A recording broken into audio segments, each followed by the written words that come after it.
Good evening. I'm Marta Moreno Vega, founder of Creative Justice Initiative and co-founder of Corredor Afro. We welcome you to this discussion, the activist vision and practice of Arturo Alfonso Schomburg. In the process of putting this panel together, we found a lot of love for Arturo, right? Because many of us have framed our vision, our perspectives, our work around the concept of bringing together the African diaspora. And what does that mean and how does one do it? If we're doing research, how do we research, right? From Afro diaspora perspective, as opposed to seeing things divided as disciplines apart from each other. And if anything, for me, in speaking for myself as a founder of institutions, reading Alfonso's letter to Nicolas Guillen, the poet laureate of Cuba, saying to Nicolas, my brother, Langston Hughes is going to Cuba, and I want to make sure that he sees the Afro-Cuban community. So I'm counting on you, my brother. So in one letter, no internet, no social media, he writes a letter that connects African America, the Caribbean, Puerto Rico, and Cuba, and forms a brotherhood, right? In terms of connecting our experiences. So that was the founding principle of the Caribbean Cultural Center, which I founded in New York, and continues to be the founding principle of how I see the world. So that in reading Giosana's essay, the inspiration of putting together this panel of saying, well, who else is thinking about Arturo Schomburg from a multidisciplinary flow connected network of knowing, right, and experiences. And when I read Technologies, culturalizations of race, gender, and ethnicity in Arturo Alfonso's Masonic writings, light bulbs went out, and I had to reach out to Giosana. So please meet Giosana Arroyo Martinez, who is the co-moderator of this panel. Giosana. Well, thank you very much, Marta. First of all, thank you for reaching out to me. Thank you for the Creative Justice Initiative and to Corredor Afro as well for sponsoring us here today. How do I get to think about Arturo Schomburg and how he became so important to my research? This is the first question Marta requested from us to answer in this panel this evening. So I encountered Schomburg first as a graduate student at the University of California, Berkeley. I read Eleanor DuVernay-Sinet's amazing biography of Schomburg that had also a lot of his works translated into Spanish first, right? Also, Flor Piñero de Rivera has another biography in Spanish that was kind of really important to the first introduction to Schomburg's life.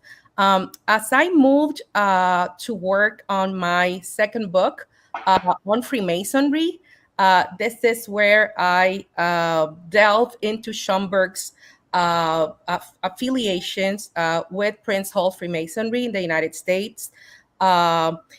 I had two Freemasons in my family, my great-grandfather and my grandfather. I had three, actually, and my uncle. So the three of them were interesting subjects, and Freemasonry was something that was kept a secret, something that some men in my family did, but that was kept private into their lives.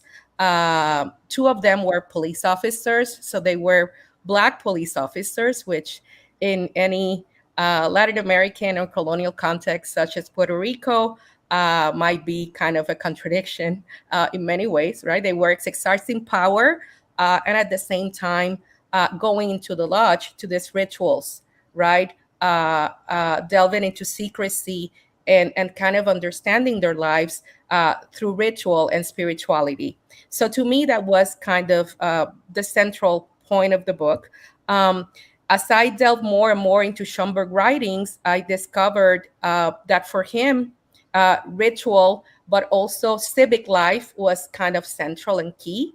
What he did as a man of Caribbean, Puerto Rican, Black descent in the United States, in the lodge, but also as a militant pro-independence first, right, in the 1890s.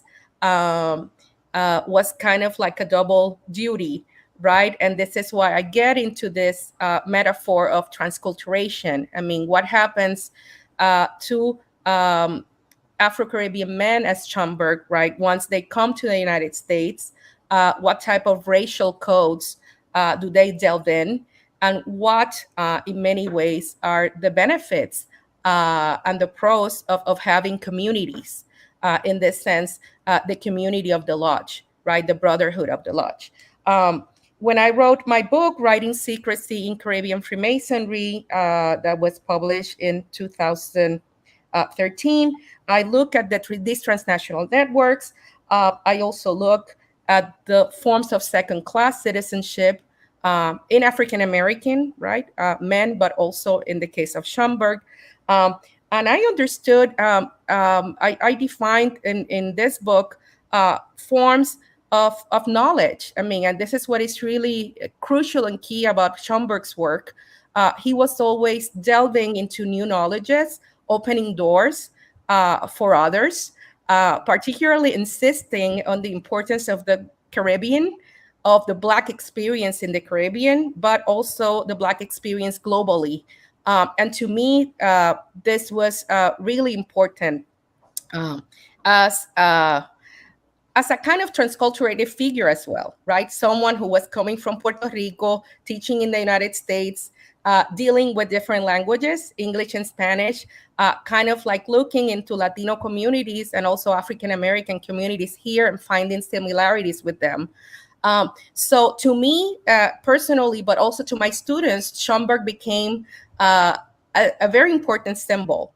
And as I moved from universities, first at the University of Michigan, and then here at the University of Texas, and where I became a professor, it became more and more central to study what Schomburg offer us, right? As transcultural scholars, but also as scholars who were minorities, thinking from and to different types of networks and rituals, but also understanding our places and our spirituality in this difficult society, right?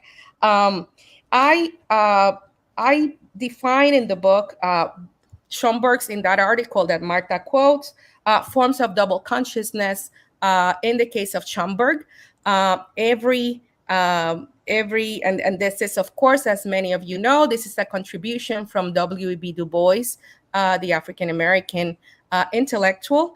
And what I read and what I see is all these processes of double consciousness as kind of languages that are different and differ from each other, right? So your experience as a Black man is not the same as other experiences.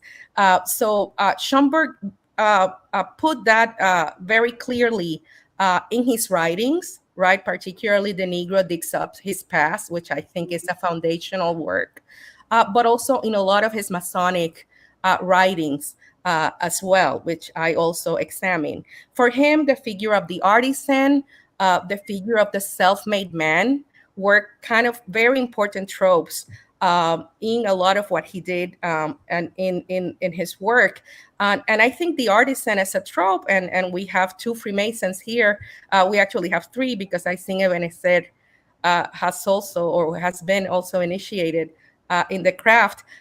They can explore this more further when they talk, but this notion of understanding and submit, the notion of submission, but also the notion of silence creates new forms of masculinity that are not necessarily linked to traditional ways of understanding power dynamics. I mean, and to me, that was kind of really attractive, right? As a literary scholar, but also as a scholar who has been interested in the dynamics of gender, and not only in my family, but in Puerto Rican and Caribbean society. So another important thing that I mentioned in my book that I think is important is, besides the transnational networks, racialization, is this notion of spiritual alchemy, right? And the fact that there's a connection of different forms of spirituality in the lodge, in the Masonic lodge, right? And these connections, I mean, they connect, particularly in Prince Hall lodges, with African-based forms of spirituality. Um, and here, particularly for the Caribbean, the figure of Ogun is kind of like really important, right? It's the Orisha of metal and the forge, right? It's the Orisha that advances civilization. And in many ways, I saw in many of Schomburg writings, particularly the ones dedicating to an artisan power, to artists, such as Jose Campeche, and to John Marant and his teachings and language. I mean, teachings for the Native Americans. This intention of understanding Blackness, and particularly Black people as agents of civilization, right? It's not to see Blackness as a flaw, or kind of like associated it necessarily, as we always get, right, with the Middle Passage. And that was also part of his research as well, right? Africa was not completely ignored in his work. But this notions of education, pedagogy, and power were always embedded, right, in his writings, for understanding what the artisan, what the knowledge provider, the Black person brings into the world. So to me, that was really something that I look forward. I use the notion of subjugated freedoms, which is a notion that is very similar to what Nancy is going to talk about this later. She has explored suspect freedoms in the turn of the century and early 20th century Cuban migration. So I saw in many of Schomburg's work this affirmation of the letter, right, of the word as a dynamic of power, but at the same time, this uncomfortable like moments, right, of understanding knowledge as a site of a contested power, right? It's never a clean slate. Power and intellectual dynamics are not never ever, right, completely clean unless you come from a hegemony position. So Schomburg shows that you can have these negotiations of power, right, and affirm the word as a form of subjugated knowledge and open knowledge, right, from which the community, in this case, his Harlem community, that became a world community, because it was in itself a global community, could benefit from. And I think this is what he still offers to students, to professors, and to people that enter his world. I mean, we're still discovering more and more of his biography, but also we're still reading with him, and his experiences. What does the Caribbean world brings to the world, but also what the Black experience as a global experience brings into the world. So thank you. I will let. Well, I think it's important. Also, the importance is that he introduces the notion of Africana studies, right? In one of his essays that we're still fighting to achieve, right? In many departments, university departments, we Well, see and his the library, extent, right? Africana studies, and also he began the first program of Africana Studies at Fisk University. I mean, he went there, he purchased books, but he also was part of the process, right, of beginning this program. So we wouldn't have departments of Africana and African diaspora studies without Schomburg. I mean, Exactly. it's not only the library and the fact that he was a Freemason and the fact that he traveled the world, is also the fact that he began what we are experiencing and living right now. And trying to make sure that we hold on to as the move to Oh, cancel yes. culture Yes, is you a know. reality in the Yes. world. So as we move on to the panel, Nancy Mirabal, and we have, as Yosana mentioned, Masons on the panel, John and Jason and Alex and Ebenezer. And we also have the perspective of building institutions around that concept. You know, it's very important for us to see the intersectionality, the flow, right? And the lack of, and I always go back to Robert Farris Thompson, because he said, if you acquire a knowledge, you don't leave it. It always is embedded in you. So you bring that knowledge with whatever you're learning. And European or Eurocentric type of scholarship tries to divide it. You're either this or you're that, or you separate this from that. And I think what Schomburg teaches us is that it all is in the flow of knowledge, right? So, Dancy, would you join us? Okay. Thank you. It's such a pleasure to be here. I want to thank Marta and Josiana for the invitation. And Marta, I agree with you with Josiana's article. I too found it brilliant. And I was so inspired by it and I admired it so much that I had it reprinted in one of my edited volumes called Tecnofuturos. And I think that it's important that when we think about Schomburg, Josiana's article comes out in 2001. So it really is, as I just one of the few pieces at this time that I'm reading that allows for very complicated thinking about Schomburg. And it helped me as I was doing my work to think about knowledges, to think about even possibility, temporality, all of these points that Josiana brings up when we think about Schomburg, but also the Afro-diasporic community that comes to New York during the 19th century and the early 20th century. And so the book that I wrote, Suspect Freedoms, which Josiana mentions, was for me really a questioning. And it was a questioning because as a child of Cuban immigrants who come before the revolution, they were economic migrants, worked in New York City, had close relationships with Puerto Ricans. I was always told that this was a certain history, that we had a history that was 59 and beyond. But I knew there was a different history because it was a history of my family, my community.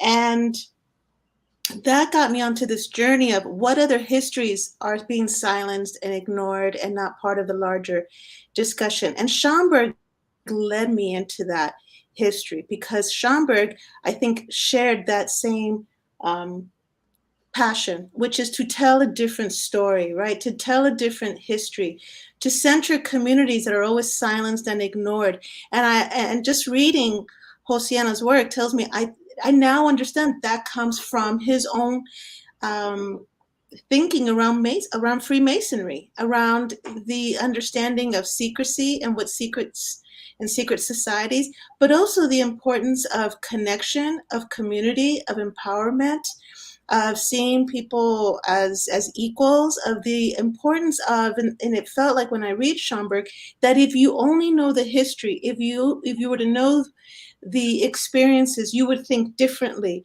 about a community and a history. So that really did get me to think deeper about this population. And so I ended up writing history, which took me close to 15 years to research and write, which begins in 1827 and ends in 1957. And what I learned is just these deep, deep histories of Black Cuban and Black Puerto Rican men who were already articulating notions of freedom, articulating notions of ending slavery, of a future nation, much earlier than the Jose Marti or any of these other leaders that we give so much credit to. Rafael Serra, as I argue, Marti says this. Why historians write differently, I don't know, but Marti makes it very clear that he learned from Rafael Serra, that it was through those conversations with Rafael Serra that he began to think differently about the role of race in not only the Cuban Revolutionary Party, but also in the future of Cuba and the future of Puerto Rico. And also Martin Moro Delgado, who's an Afro-Cuban leader who comes also in the 19th century, works with Rafael Serra, comes into these notions around politics and nation through the labor movement.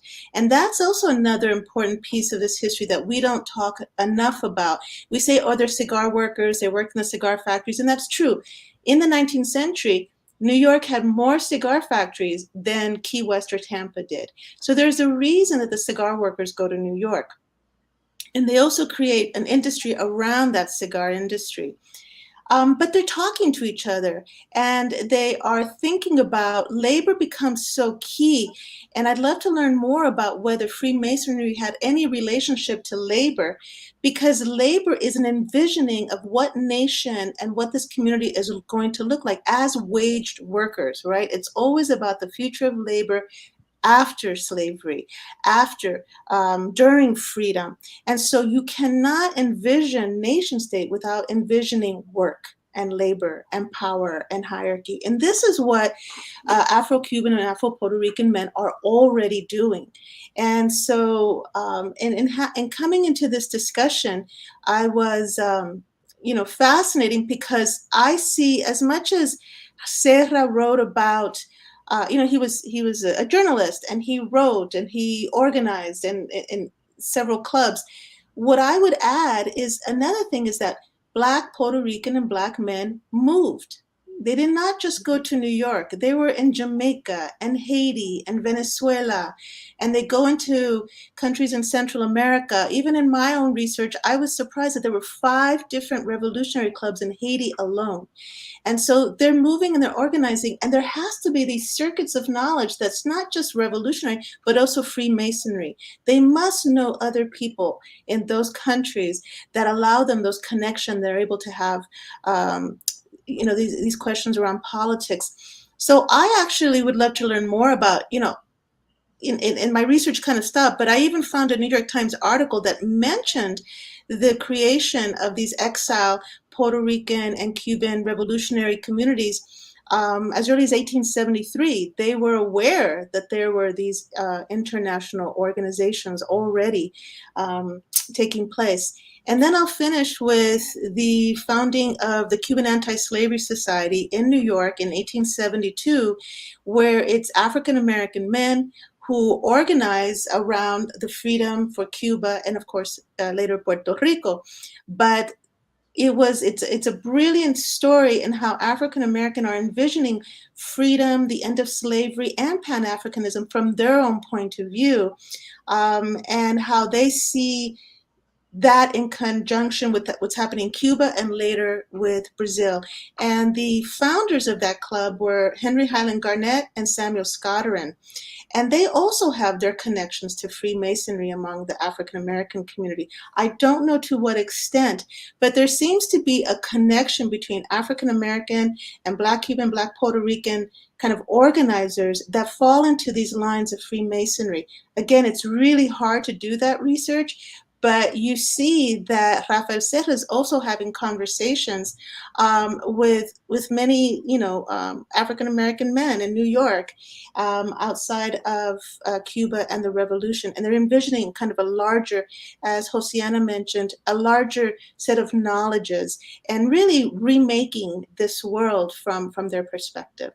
So I will leave it there. And thank you so much, Nancy. Yeah. Thank you. I think it's important also to envision that we come from ethnic groups that had societies. Yes. Right? That had community-based organizations, right? From Africa into the Americas.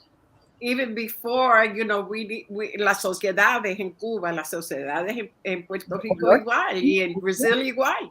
You know what I'm saying? So that we come with the knowledge of the importance of not only family, but organizing in society, and what builds society and what builds community, right? Because we come from ethnic groups that had already city states, Yes. right? So organization was part of that. And I think that that's left out of the history as we talk about ourselves. And that's why the importance of having this sort of intersectionality of different intelligences so that we can see differently and see the perspectives that are more ingrained in the cultural traditions and sacred practices that we bring, right? Yeah. So I mean, I think that the work still is in the becoming, right?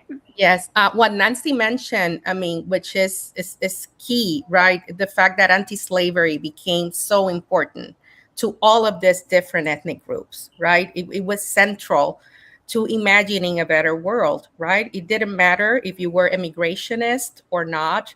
It didn't matter if the imagination was happening in different countries. I mean, many African Americans did not want to leave the United States. They wanted to stay in the United States. So this is this imagination of freedom, right, and what it means was discussed in the lodges, and it still is. I mean, I think this is what is so important, and as Nancy says, it's really hard to trace. It's a research that takes genealogy. It takes like a lot of different aspects of, and these books take. I mean, and her book took many years because a lot of this archival research takes a long time to unravel, but it's worth it. Yeah. So can we go to the powerful Maricruz Clemente Rivera, or Rivera Clemente, I'm sorry, because I think that we need to get to what hands-on kind of out of the academy is, as well as bringing the academy to our communities in ways that understand that actually the academy is the community, because the process of getting information is basically people going to the community to extract or to gather or to inform themselves. So Maricruz Rivera Clemente. Bueno, gracias por la invitación. A Marta, que me dijo sobre Schomburg, pero ella lo dice así como un panel y hablar de Schomburg. Y de verdad que pues rápido dije que sí, porque hay que seguir trabajando y dar a conocer, y más en nuestra isla, en Puerto Rico, Arturo Alfonso Schomburg. La grandeza y las aportaciones de Schomburg, desafortunadamente, si la gente en Puerto Rico, la mayoría de las personas, podría yo decir, no conocen la figura de Schomburg, mucho menos conocen el legado y la aportación que ha hecho Schomburg, no solamente al Caribe, en Nueva York, sino al mundo. Y cuando yo escuché por primera vez de Schomburg, ya era yo una mujer adulta,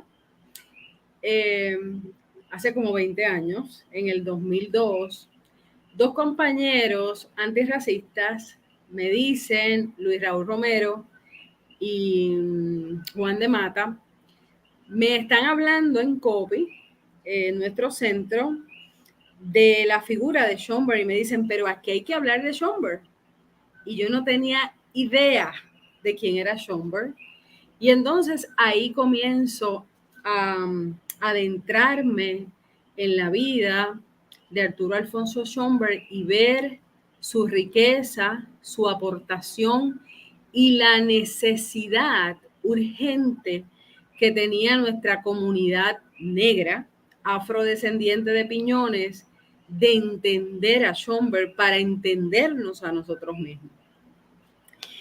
Cuando comienzo a conocer a Schomburg, a enriquecerme con lo que me contaban de Schomburg, escuchando presentaciones de Benecer López Rullol, leyendo, conociendo, me doy cuenta que muchos puertorriqueños no sabían tampoco, no era solamente yo, muchos puertorriqueños tampoco sabían quién era Schomburg. Y ahí es donde comenzamos a hacer ese trabajo pragmático, a decir, bueno, la academia tiene cierta información de Schomburg, pero la gente de la comunidad, ¿cómo vamos a conocer? ¿Cómo vamos a saber si nadie nos habla? Si nadie nos pone en perspectiva a discutir y a diseminar lo que se está diciendo en otros sectores y en otros lugares.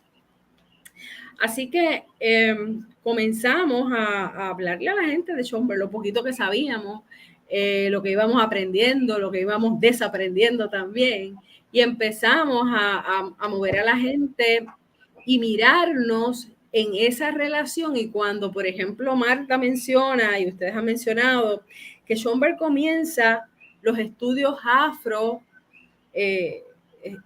en las escuelas, en las universidades, a conversar sobre nuestras historias y nuestras aportaciones, lamentablemente en nuestro país todavía no existe esos proyectos universitarios, académicos, que discutan, que hablen de nuestras aportaciones y que se discuta lo que es la negritud en Puerto Rico.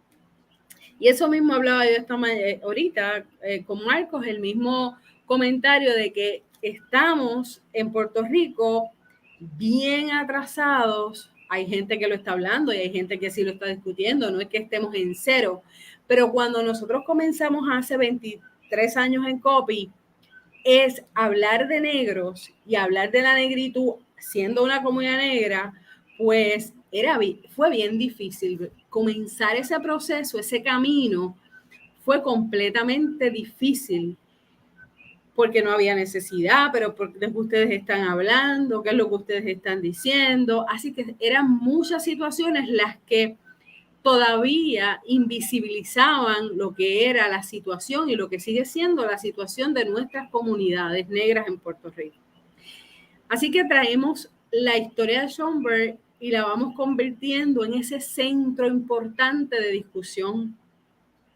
Y aprendemos de que Schomburg, por ejemplo, cuando habla un momento y hace un escrito sobre José Campeche, cuando leo sobre Schomburg, cuando leo lo que escribe Schomburg sobre José Campeche, es como, caramba, yo digo, él estaba escribiendo su propia historia de alguna manera, porque él está diciendo, miren, los blancos españoles, aunque allí hay una placa que habla de José Campeche, nadie sabe quién es José Campeche.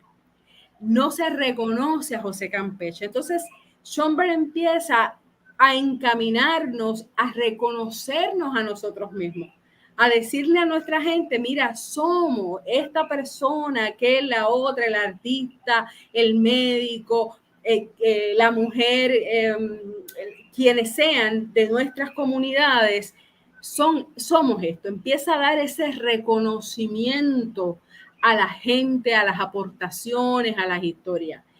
Y eso es lo que nosotros hemos ido haciendo en la comunidad de Piñones desde COPI, ahora sumándonos también en la aportación con el corredor afro, de estar en un legado y de reconocer ese legado de nuestra gente.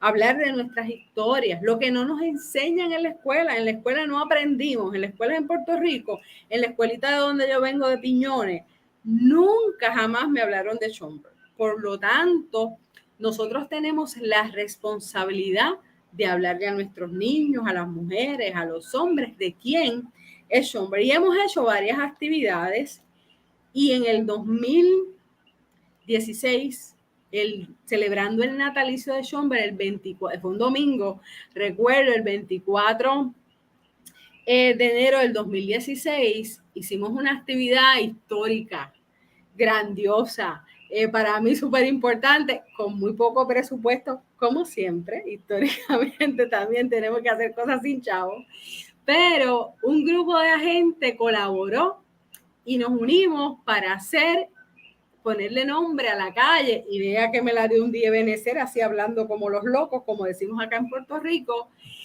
Y entonces, pues convoqué a un grupo de gente que dijimos presente para darle un nombre a la calle, que de la 187, de la única carretera que hay en la comunidad, la carretera principal, conecta a nuestro centro cultural. Y ahí pusimos el nombre de Schomburg, pero para nosotros hasta diseñar en colectivo. Eso no fue un diseño de una persona, sino diseñamos el letrero, lo queríamos rojo, ¿por qué? Y es importante que tuviera la foto de Schomburg, porque por lo general los letreros de las calles están con el nombre de la persona, pero nosotros queríamos que tuviese la cara de Schomburg. Luego, otro amigo, otro compañero, Raúl Berríos, dijo, Mari, pero ¿y por qué no hacemos un dibujo de Schomburg, un mural? Yo, bueno, dale para adelante. Así que hicimos también un mural de Arturo Alfonso Schomburg, y lo importante de todo esto, primero, que lo hizo la gente con lo que teníamos, con lo que pudimos, pero también es la primera calle de Piñones, es la primera calle de cuando usted entra de Isla Verde hacia Piñones. El primer nombre, de hecho, es la única calle en la comunidad que tiene un nombre. Así que para nosotros era importante que ese nombre fuera de Arturo Alfonso Schomburg, por esa importancia de, como yo le llamo, Arturo Schomburg el libertador, porque nos deja un legado de que pensemos en nuestra historia, que articulemos nuestras propias historias y que podamos difundir esa historia a las demás personas y a nuestras generaciones, las presentes y las futuras. Así que nos unimos ese grupo de personas, y allí pues dimos esa una de tantas actividades que hemos hecho para reconocer ese legado de Schomburg, para aprender y, como digo, para desaprender también de los mitos que nos han dicho, no sobre Schomburg, sino sobre nuestra identidad como afrodescendientes. Así que parte de lo que nosotros hacemos es que los niños, que las niñas de la comunidad conozcan a Schomburg. Hace como un año atrás o 2 años, no recuerdo, reciente, hicimos entonces en el Corredor Afro una actividad que a mí me fascinó, me gustó mucho, que fue también un domingo y hacer el natalicio. Cantamos un bizcocho, buscamos nos decoraron un bizcocho con la cara de Arturo Alfonso Schomburg para que los niños y las nenas del barrio pudieran conocer a Schomburg. Así que hemos buscado maneras creativas, ahí con Iris Miriam Felicier, que escribió entonces la historia de Schomburg para niños, pues vino a Miriam y leyó a los niños y las nenas de la comunidad la historia de Schomburg. Así que esa parte de traducir lo académico a lo práctico, a la praxis, al trabajo con la comunidad, a poder traducir, desmenuzar esa historia para que nuestros niños y nuestras niñas la conozcan, es como esa parte de aportación y pequeña contribución que yo siento puedo hacer para transmitir esa información tan valiosa que ha dejado Schomburg y que es ese componente importante de rescatar esa historia, pero no guardarla en un lugar, sino transmitirla a los demás para que siga dando esa luz, para que sea ese camino del entendimiento que tenemos, de la sabiduría que nosotros tenemos y que podemos seguir aportando. Así que eso ha sido un poquito de lo que nosotros hemos podido hacer desde la comunidad de Piñones para que nuestra gente conozca más de Schomburg. Ojalá y la carretera completa, grande, llevar el nombre de Arturo Alfonso Schomburg. Sí, Gracias. Qué bonito eso de cantar de cumpleaños. Eso es lo que es la memoria viva. Eso es prácticamente y esas son las pedagogías que abren, ¿verdad?, caminos y conciencia. Sí, también es importante ver que la inteligencia, ¿verdad?, y el trabajo es de comunidad a universidad a comunidad, right? Que uno tiene, now we have the opportunity as people who are in different places and in different experiences to sort of knit together, right, the information and the activism that I think represents the work of Schomburg. Right? That was the Harlem Renaissance. The Harlem Renaissance was bringing everybody together with some experience of knowledge, of art, of creativity, right? When he writes to Nicolas Guillen, he's writing to a poet, yes, but he's writing to his brother, right? And he admits that and acknowledges that in his letter. It's not like he's talking to somebody distant, right?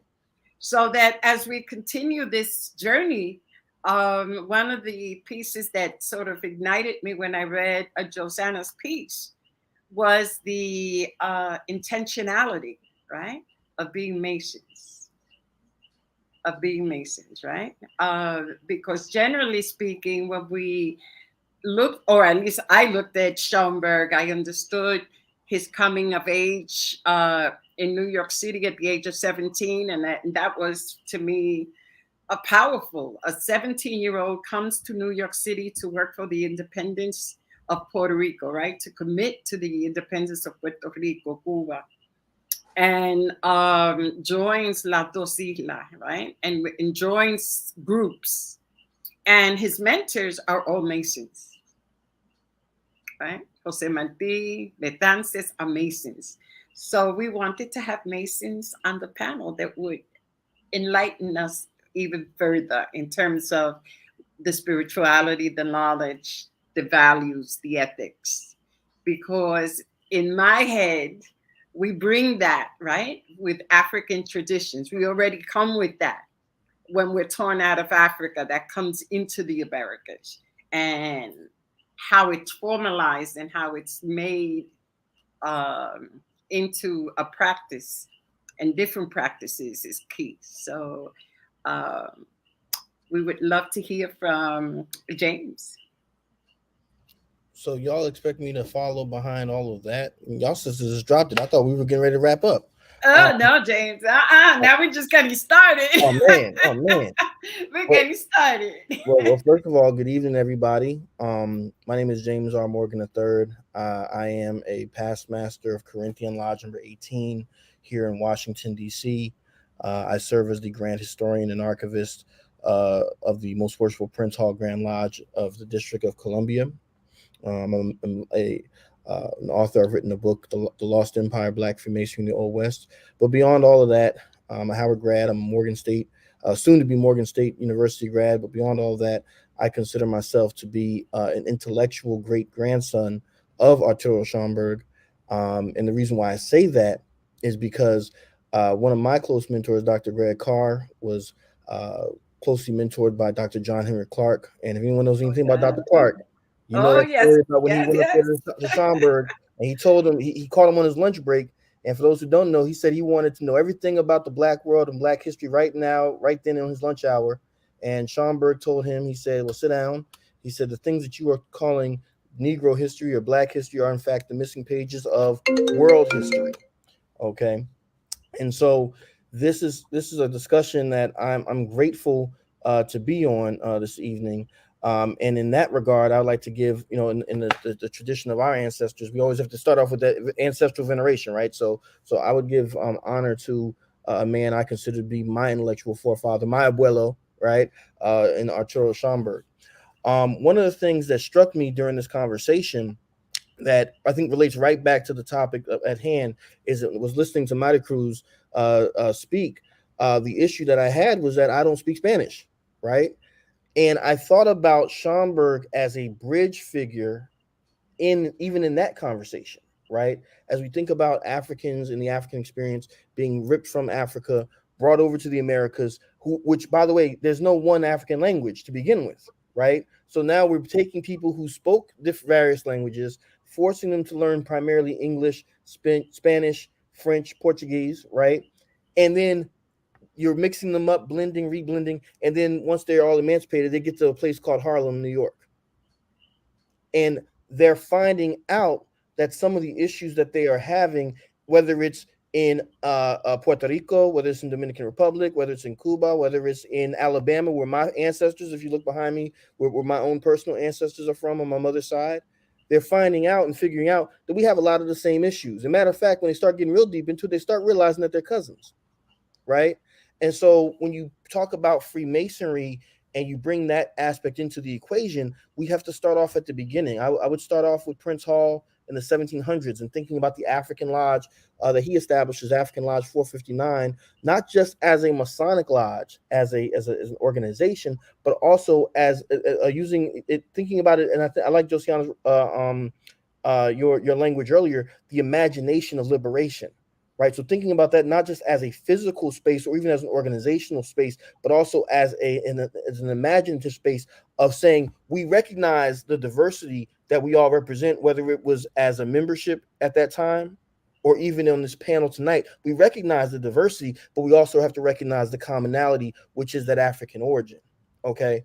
Schomburg himself, in joining the lodge, he's joining an organization that has that as a philosophical underpinning to begin with.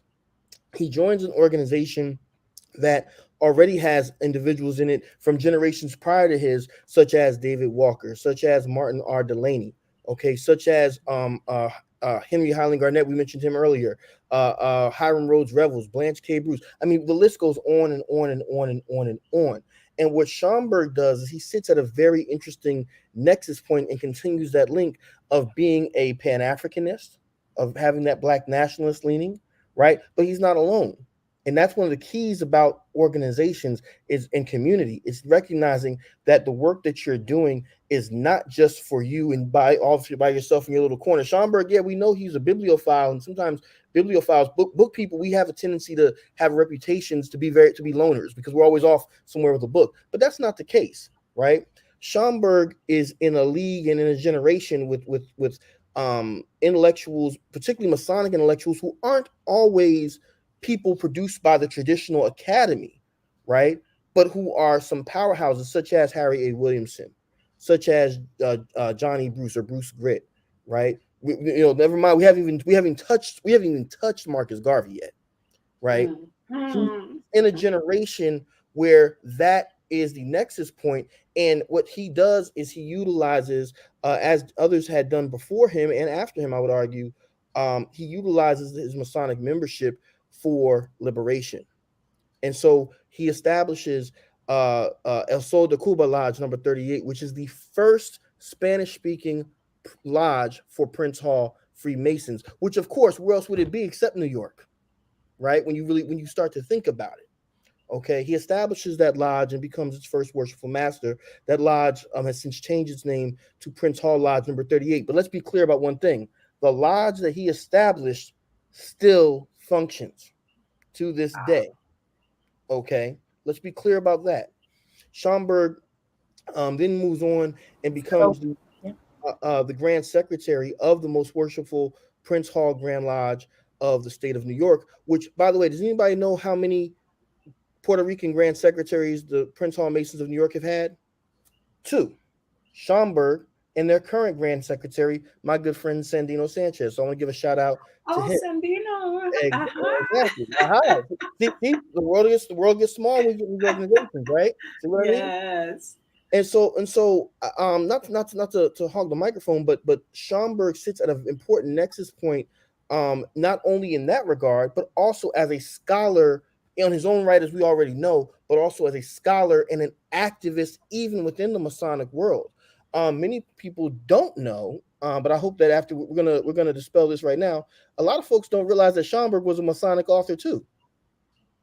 Okay, so Schomburg actually publishes his book, Masonic Truths, where he really takes white American Freemasonry and white American supremacy to task for the hypocrisy. And so one of the things, I'm sorry, Siri is going off.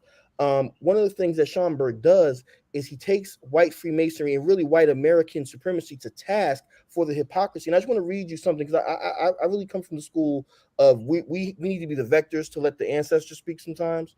So I just want to read to you all something really quickly from Masonic Truths. This is from the opening page, where he says that we are reminded that in all communities of men, it should be recognized that before God, before the law, and in the enjoyment of public utilities, all men are equal, and women. I got to throw women in there. It is an axiomatic principle evolved from the highest known ethics of the age, and in the estimation of justice, the only standard of excellence is that which rests upon the tripod of physical, intellectual, and spiritual development. Upon these fundamental ideas must forever rest the structure of that future national life which will ultimately bind all mankind into one universal brotherhood. Now, that's all true. Now let's scroll down a little bit to the bottom of this page. This is on page 2. He says, what the Prince Hall Masons are seeking is only non-interference with their humble patrimony. They are in all things unconcerned with the brilliancy of wealth that permeates white Masonic associations, whether these are in themselves clandestine or as regular as driven snow in its whiteness. Prince Hall Masons in America are the last persons who are desirous of promiscuously slipping into white lodges to be purposely denied a privilege well known as an inherent right of subordinate lodges. He may look for that expression of brotherhood abroad, and where in the language of Burns, quote, a man is a man for a that and a that, and where men are schooled in the true elements that go to make the universality of the craft, and where masonry can be the real handmaid of that true religion. I mean, mic drop. Wow, wow, wow. So just in closing, I would just say, I'm honored to be here once again. And I think that the fact that we are engaging in this conversation tonight and engaging in this work and sharing notes and contact information and folks in the chat, we are continuing the work of the great Alfonso Schomburg. And I'm honored and privileged to be another link in that same chain with the work that I do. So thank you all. And I'll move on for the next speaker. Absolutely. Thank you so much. That was so enriching. Thank you. Thank you. And I'd like to move forward to Alex Lasalle, who has been in my life for, he's one of the babies that has sort of developed through the center and through the work that I have done. And it is only maybe 2 weeks ago or 3 weeks ago that I found out that he was a Mason as well. So, Alex, look forward to your contributions. Thank you, Martha, and thank you to all. That was great. Thank you, Brother James. Thank you so much, and to every other one of the panelists. I first learned about Arturo Schomburg while I was researching Bomba, the Afro-Puerto Rican musical tradition and cultural tradition, right? And we're talking mid to late 90s now. And I go to the Schomburg Center in Harlem, and I'm like, okay. And then the center, I had no clue who he was. And then I started to speak to a friend of mine, who's a fellow bombero. And he says, well, you do know that he was also Puerto Rican, right? I was like, get out of here, please, Puerto Rican, so the more I started looking at it, I really, started delving deep into who Schomburg was. But what's interesting about Schomburg is when you consider the time frame where that he lived and where he worked and what he was doing, the time frame. It was a time when Freemasonry was at its height. More members than in any other time in history, and it was especially true during the Harlem Renaissance, and from the early 1900s up until the 1940s, 50s, you saw a vast amount of Freemasons. But also, what I found interesting in my research was that he was using Freemasonry as a tool, what he learned within the lodge as a tool to really push forward education, right? And the education of African peoples and their history. In a time when that was, I'm sorry, I'm having a little bit of internet problems here. We had an outage this morning, so my camera may come on and off from time to time. And as he's, really pushing forward, he is considered to be the father of African history in the Americas. But he did this he was an amazing individual. He learns English when he comes over here to New York. His Spanish was his primary language. He learns English here in New York already as an adult. and then masters it and masters other languages as well. Because one thing about Schomburg, who was also recognized by Betances, another fellow Freemason, that you had to know the multiple languages that were being spoken in the Caribbean in order to really get the message that you want of liberation, liberation of African peoples, through, if you wanted to get it across, because you had folks from Haiti, which Arturo Schomburg studied heavily, the Haitian culture, that spoke French Creole. You had Jamaican patois, which was the English patois. Folks that were speaking papiamento from the Dutch-speaking Caribbean. Of course, the Creole that we speak in Puerto Rico, the Dominican Republic, and Cuba, which is a Spanish Creole. And so, he understood this. He really brought this together. And as a Freemason, if I have to say one thing about Freemasonry, it's the fact that it's about taking a good man and making him better. So you are the whole point of it is to become better than you already were, to grow, to become wiser, to fill yourself with a power that's more powerful than anything else, which is knowledge. And the more you know, and he knew that the more people knew about themselves, the more people knew about their history, the more people knew about their culture, the more powerful they would be, the more they would be able to contribute to the society, to communities, right? And in particular to the African diaspora within the Americas, because he started that whole movement, and he was alongside with Garvey, and he was with Betances, he was with amazing leaders of the time, moving forward in a work that was unheard of at that time, right? It was really like there was very few and in between.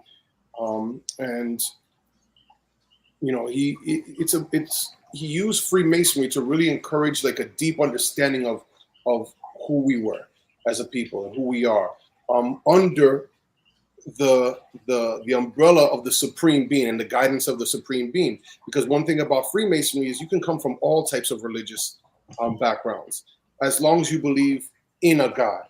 Doesn't matter what God you believe in. Doesn't matter if you when I was sworn in as a Freemasonry and I had to use the name, I would refer to God always as Sam Biampung, and it was accepted. And I had a brother who did his, who was initiated under the Odus of Ifa. He printed out all of the Odus of Ifa, and he was sworn in under the Odus of Ifa. So it's amazing to see how this kind of like spills over till today. We still have folks coming together from all walks of life. And these were things that were started in the times of Schomburg, by Schomburg and other brothers of the time, found in Freemasonry. So, I come into this more as an admirer of Schomburg's work, as an admirer of what he pushed forward and the belief that he pushed forward. And yeah. Thank you, guys. I'll pass it down to thank you, Alex. Vanessa. Ebenezer. March. And I have to say thank you to Ebenezer, because it's Ebenezer's invitation to speak to the Lawyers Association in honoring Schomburg that I find Johanna's work. So this is a circle of information and connection. So Yes. gracias, Ebenezer. Yes, Marta, James wants to add something. Maravilloso. No sabía ese detalle. Qué maravilloso. Nos seguimos. Aguanta un momentico. Yeah, James. I apologize, but if I let this pass, I'm gonna get in trouble when I get off this thing. When I get off this chat, I gotta make sure I acknowledge I misspoke. The New York has had 3 Puerto Rican grand secretaries: Schomburg, Pedro Rivera Bay, who is a friend of mine, and I don't know how I neglected that. I apologize, Pedro, if you're watching, and Sandino Sanchez. If I don't address that now, I'm gonna be in trouble when I leave about this apartment. Well, we don't want you to be in trouble, but we were circling back to you anyway, because you dropped Marcus Garvey, And Yeah. that's another hero that we need Yeah, to Sandino. address. Someone Absolutely. said that Sandino is Dominican, by the way. Uh-huh. Yeah, so you don't get into ethnic issues. Gotcha. See, I'm messing up. I'm messing up all in the. Well, Sandino, I know also is one of the babies. I was trying to get him on the panel and we kept missing each other. So, Ebenezer, gracias. Bueno, pues gracias a ti por incluirme en este hermoso panel. Gracias a todos los que están participando. La verdad es que el reto es grande de seguir conociendo a Schomburg. Tengo que conseguir el libro de Josiana, yo no recuerdo haberlo tenido. Así que me alineo para seguir creciendo. Cuando hablamos de Schomburg, yo siempre planteo que tenemos que tener un punto de arranque. Y vamos a hablar de Schomburg para venerarlo, o vamos a hablar de Schomburg para conocerlo y de ahí poder continuar su obra. Y planteo esto porque creo que es uno de los temas de este panel que habla de los mitos. Pues es muy importante también que abundemos en unos posibles mitos que hay, que todavía hay que esclarecer. Y yo digo, por ejemplo, Schomburg se dice que a los 17 años llegó a Nueva York. Y me pregunto, a los 17 años llegó solo, siendo un menor de edad. Pregunto, las leyes de Estados Unidos, que no eran las de Puerto Rico estaba bajo el dominio español. Y Schomburg no era ni siquiera ciudadano español. Así que las leyes de Estados Unidos permitían que un menor de edad llegara por su cuenta allí, sin que hubiese un desastre por el medio, una cuestión humanitaria, sencillamente por llegar. Vamos a suponer que sí, y que lo permitiera siendo menor de edad, lo cual yo dudo. Había otro detalle, ¿a dónde llegó Schomburg?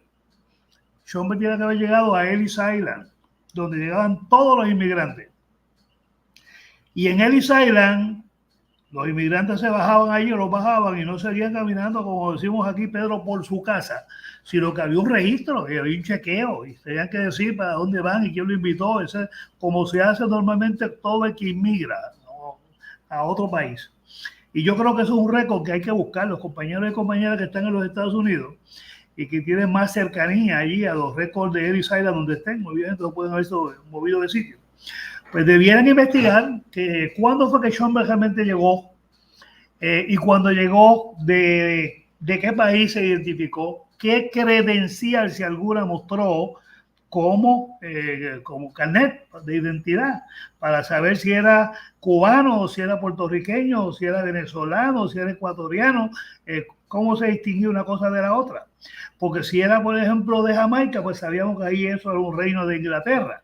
Y si era de Cuba, todavía, a ese tiempo, era España, igual que Puerto Rico. Así que son preguntas que yo todavía no he visto que se estén analizando y trabajando, y creo que son importantes para poder esclarecer más sobre Schomburg. El otro detalle es cuando Schomburg llega a Estados Unidos, a la edad que fuera, entra la masonería. La masonería tampoco es un lugar donde la gente entra porque quiere. No es cuestión de, yo quiero ser masón y yo voy a una dos y me apunto. No es así.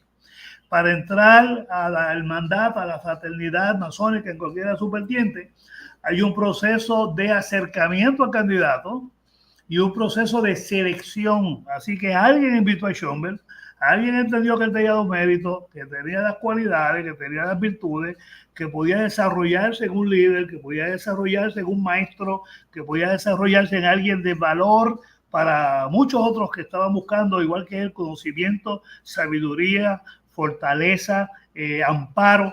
Así que, ¿quién invitó a Schomburg a ser masón? Es otro punto que yo creo que se debe también investigar, porque de eso trae.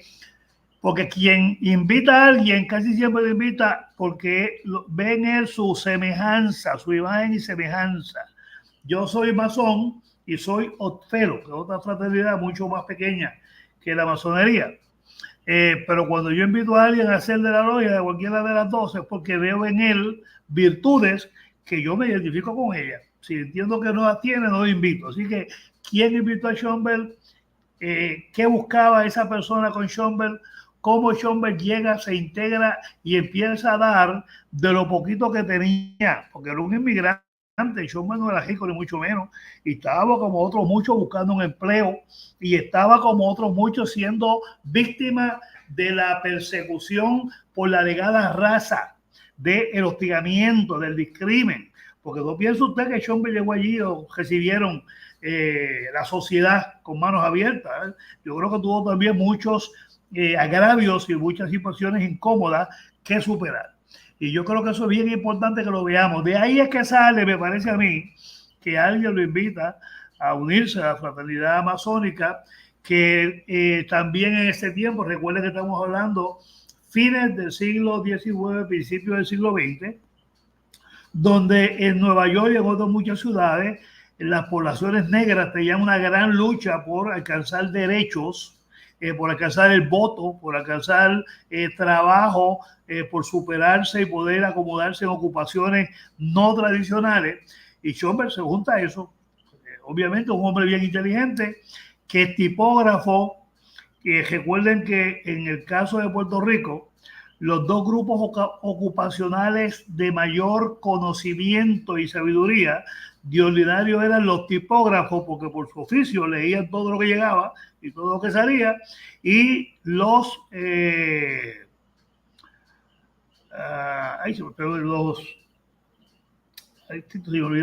los de tabaco, los tabaqueros, ¿verdad? Los tabaqueros, porque en los centros de trabajar el tabaco, de hacer todo el despalillado, etcétera, etcétera, se hablaba y se leía, y había una figura que se llamaba el lector. Y ese lector tenía que ser una persona de voz clara, que supiese leer de forma tal que todo el mundo escuchase. Recuerde que no había altoparlantes, ni había cámaras de televisión, no había nada de eso. Así que alguien que pudiese leer con una capacidad y una cualidad que fuese entendible por todo. Y eso llevaba a que muchos que no sabían leer ni escribir, sin embargo se convertían en personas muy doctas y sabían de literatura y de novelas y de historia y de política, y llegaba el periódico de España y el lector lo leía, y llegaba el periódico de otro sitio y el lector lo leía, y las novelas que en ese momento eran novedosas. Así que eran dos grupos especiales, uno los tabaqueros, los otros tipógrafos, y Schomburg venía del grupo de los tipógrafos. Así que cuando llega a Nueva York, obviamente busca a los que entienden que son sus iguales, empieza a buscar gente que está en la lucha por saber, por conocer, por hacer, y de ahí a transformar. Así que me parece que es un punto que hay que explorar todavía en cuanto a Schomburg, porque hay mucho todavía que conocer, en mi humilde opinión, y mucho que decir. Volviendo a la masonería, una vez usted es masón, si usted es masón de verdad, como si es cero de verdad, usted se aboca a la ayuda de los otros. Usted se compromete con el crecimiento de los otros, que es lo que le va a dar el crecimiento suyo, porque es una relación recíproca. Si yo no ayudo a mi hermano no crece, yo tampoco crezco. Es la famosa frase que estamos aprendiendo, Ubuntu, yo soy porque tú eres, ¿verdad? Una reciprocidad. Mi esfuerzo tiene que estar ligado al tuyo, porque mi futuro está indefectiblemente ligado al tuyo. Así que Schomburg en ese sentido se convirtió de verdad en un gran maestro y empezó a dar de lo poco que tenía para lograr hacer lo mucho que logró y que compartió. Ese trabajo de ser secretario de una gran logia es un trabajo titánico. Eso es un trabajo que no acaba nunca. Eso es un trabajo que requiere infinidad de horas dedicada a buscar correspondencia, a leer correspondencia, a escribir, a hacer boletines, llevar minutos, llevar actas. O sea, es un trabajo titánico. Y que Schomburg hubiese aceptado esa tarea y haber dedicado esa parte de su tiempo, la importante de la masonería, por 30 años, no se puede ver como que estaba sentado en un banco escribiendo, sino que hay que verlo como que estaba creciendo continuamente, compartiendo, haciendo, aprendiendo y enseñando. Y no solamente en Nueva York, porque hay muchos escritos que citan a Schomburg en diferentes estados, yendo a dar conferencias y abrir logias y hacer ceremonias. Así que era una persona muy reputada y muy requerida por las autoridades masónicas, así como por las autoridades culturales de diferentes centros. Y yo creo que eso es un área que también hay que profundizar. Así que él no era masón por pertenecer a un grupo, sino que era masón porque fue una vía que encontró para aportar, para crecer y a la misma vez ayudar a crecer a otros seres humanos. La cuestión de la filosofía masónica otra vez, recuerden que no puede quedarse en el vacío.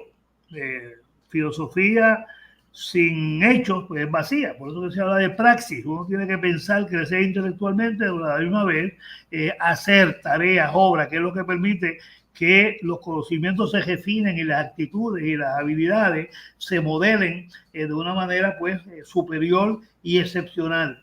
Y yo creo que Arturo Alfonso Schomburg sin duda lo logró. En cuanto a la cuestión de su participación política, pues Schomburg viene de un país satélite o un país colonia de España. En Puerto Rico no se podía practicar la masonería. La Iglesia Católica era enemiga de la masonería y la corona la prohibía. Así que los masones tenían que operar normalmente desde la clandestinidad.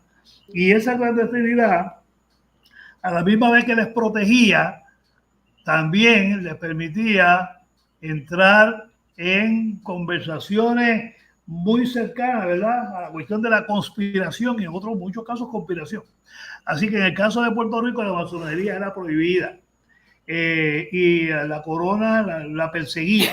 Así que cuando Schomburg se va para Nueva York, por la razón que sea, el día que fuera, el año que fuera, cuando llegó allí y descubre la cuestión masónica, que alguien tiene que haberlo invitado, pues obviamente encuentra ese otro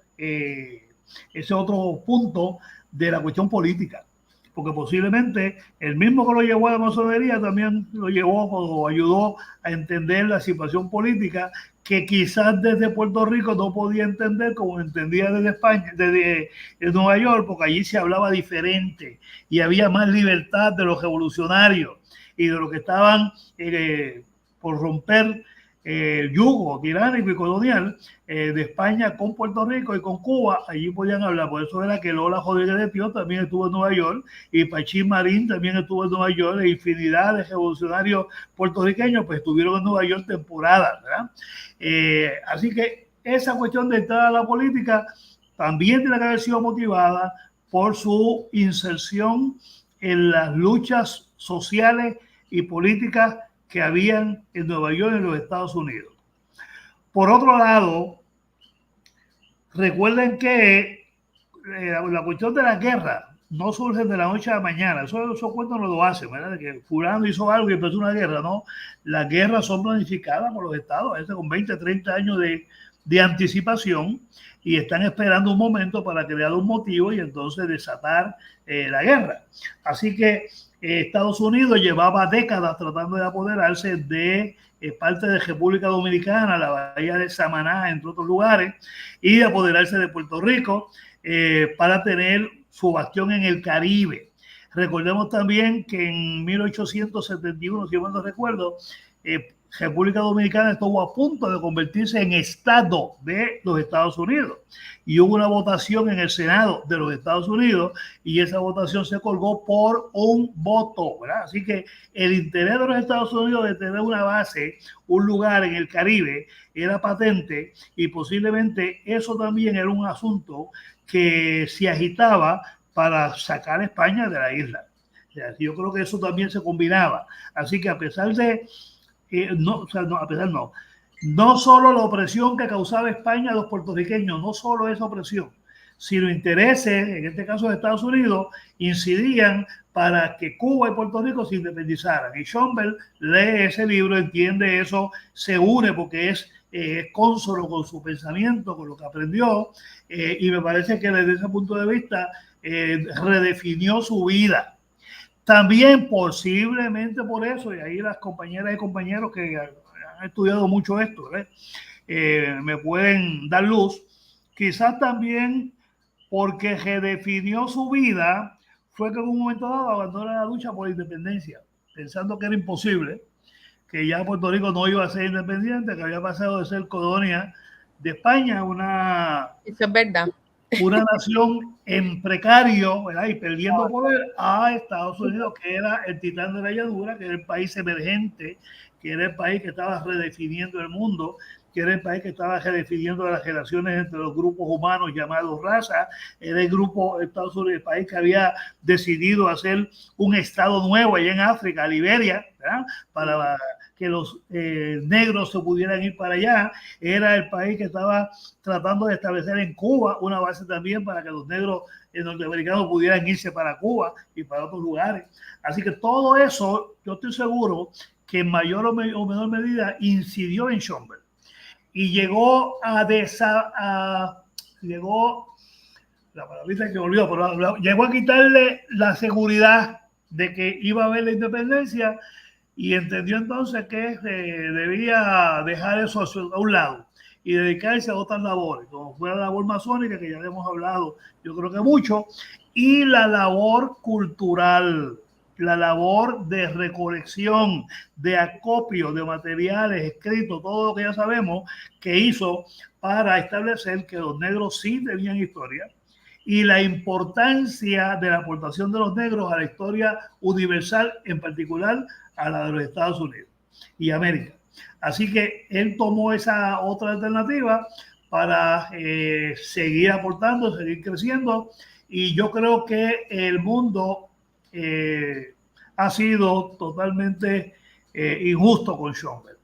En Estados Unidos está la colección Schomburg, ella en 135 y Lenox. Yo la visité la primera vez en el 1981, cuando hice la investigación para preparar lo que después es el documental El legado de Arturo Schomburg. Y obviamente en aquel tiempo me maravillé y ahora está todavía mucho más increíble, ¿verdad? Así que me parece que esa colección que recoge los trabajos de Schomburg, pues debió haberse duplicado en muchos. Yo sé que Fisk University y otros lugares siguieron esa trayectoria, pero simplemente se pudo haber hecho más y se debe hacer más. En Puerto Rico no hay una sola biblioteca ni colección dedicada a la historia del negro y su función y su participación en la humanidad. No hay una sola. Hace unos años, el Concilio Puertorriqueño contra el Racismo, junto a la Miriam Felicier y otras personas, intentamos tomar un edificio que hay en San Juan, ahí frente al Parque Muñoz Rivera, con un edificio pequeño, pero con una arquitectura muy bonita y muy digna de una librería, de una biblioteca. Pero obviamente tenían otros usos y no nos lo concedieron, y ahora es otra cosa que dice. Pero Puerto Rico tiene que volver a tomar con decisión el crear la biblioteca sobre la historia del negro y de la negra de Puerto Rico, en conjunto con la historia de la humanidad. Eso es una tarea que la hemos repetido mucho en los últimos 40 años. En ese tiempo Maricruz tenía como 2 años, yo creo, así que no voy a participar. Pero en los últimos 40 años hemos estado trabajando intensamente y ya pues algunos estamos un poquito más cansados que otros, y también hay gente nueva con unas energías y unas visiones maravillosas que yo creo que hay que dejarle de espacio, pero me parece que es una tarea importante. Y vinculando a Schomburg con el corredor afro, me parece que es un atisbo de lo mucho que se puede hacer, un poquitititito de lo mucho que se puede y que hay que hacer. Y yo creo que en ese sentido, nuestra compañera Marta Moreno Vega se diferencia de otros muchos y muchas líderes que han estado muy activos en Nueva York, y cuando vienen a Puerto Rico se apagan, ¿verdad? Y ella pues no tiene luz y sigue dando luz y sigue promoviendo. Y para mí no estoy dándole, como decimos en la calle, no estoy dándole coba, pero hay que reconocer la gente. Y me parece que es un trabajo muy importante que está haciendo, y que yo espero que Dios también le dé mucho tiempo para seguir dando fruto. Deme un segundo para ver si me queda algo por aquí que quería comenzar, porque a veces uno habla y después se va por otro sitio.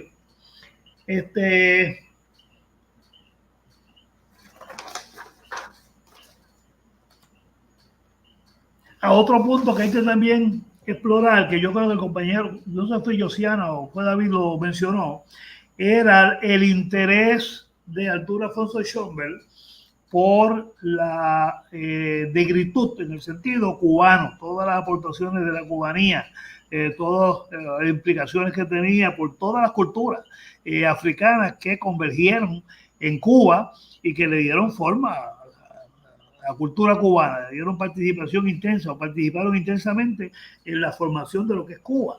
Y él tomó de su tiempo y de su esfuerzo y por lo menos hizo, que yo sepa, por lo menos un viaje a Cuba, donde fue a buscar esa información, esa semilla para seguir sembrando.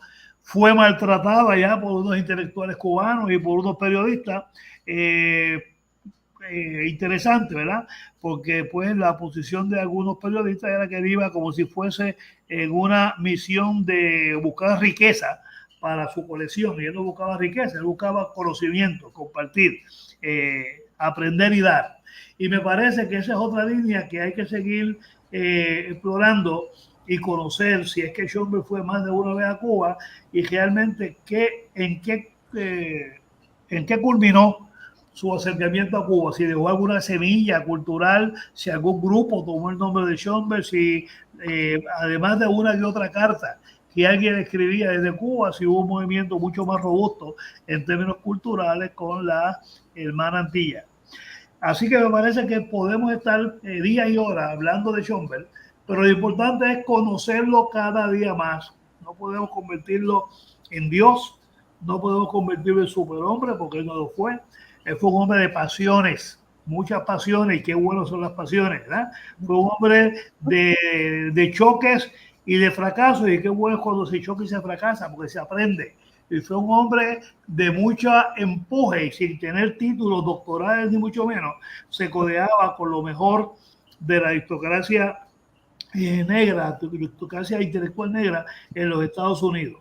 Y fue por eso reconocido, y cuando murió el 9 de junio de 1938, los periódicos de Estados Unidos expresaron infinidad de condolencias, ¿verdad? Y levantaron el brillo de su obra, aunque fuera por poco tiempo. Así que gracias por permitirme compartir estas ideas. Gracias, Benecer. Me gustaría go back to James and to Alex because the words of spirituality emerge, of ritual emerge. And I think that the importance of ritual, right, of spirituality, and in context to masonry and Schomburg, should be explored or addressed. So can we ask you to think about that, as well as, James, you threw out Marcus Garvey, and that is a key point that we should not let go. Sure, sure.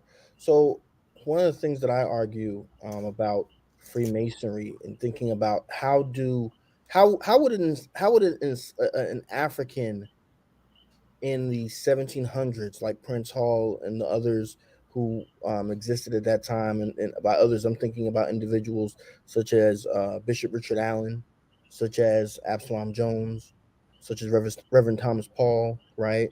How would individuals who lived at a time where maybe they themselves were born on this side of the water somewhere, but they're in contact with Africans who had been born and lived entire lives in West Africa. Maybe their parents, grandparents, aunts, uncles, others in their community, whether they were enslaved or free at birth. How would they have viewed an organization like Freemasonry? I am of the school of thought that years later, when you start getting into Martin Delaney and whatnot, folks like to take the African origin of Freemasonry route and try to take it back to ancient Egypt and Nile Valley and this, that, and third. And that's a conversation that's been had, over the years. But I personally like to have the conversation about how would a West African have viewed Freemasonry. And in many aspects, I think that they would have viewed it in some ways as being like the white man's Vodun in certain key ways, right? And so when you think about in the Afro-Caribbean experience, when you get into the origins of Santeria and Vodun and Gumi and all these different things in those contexts, one of the things that you find with the syncretism is that what's one of the through lines? It becomes Catholicism, right?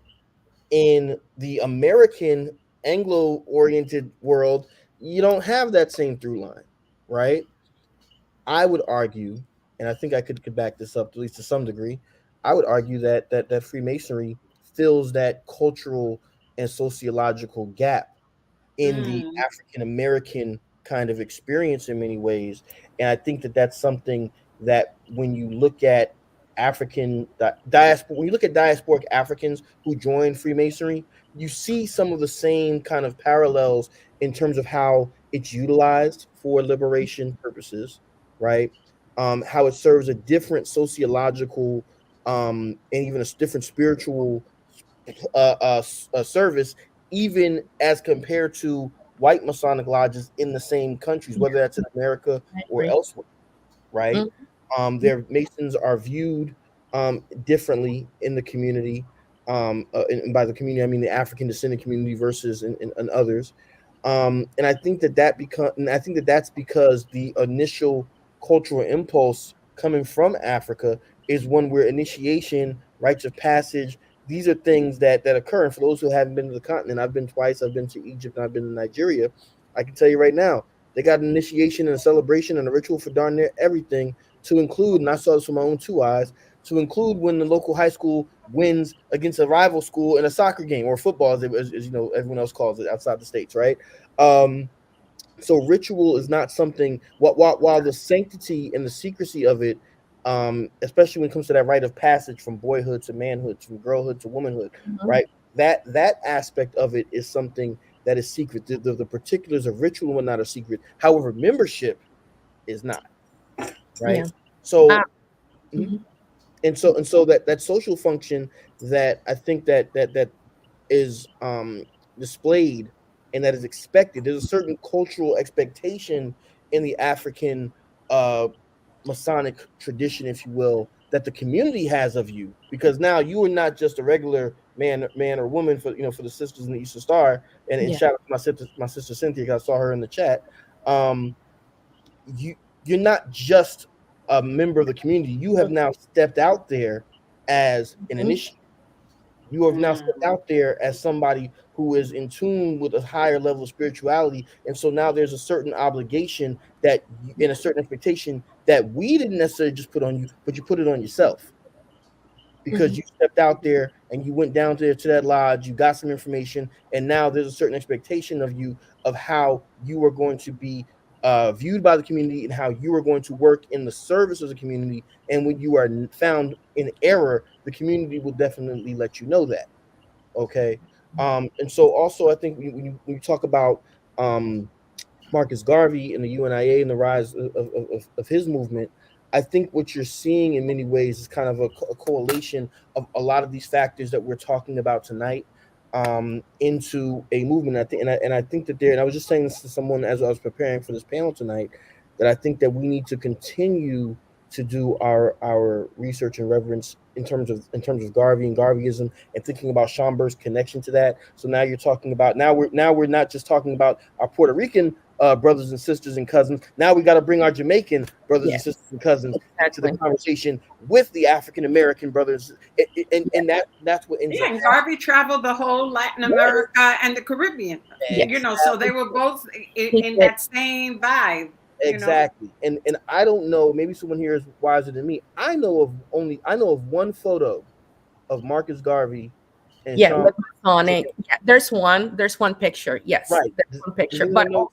also, Garvey will use Masonic regalia and and parades. Like he will definitely use all this, the performance, right, of the Absolutely.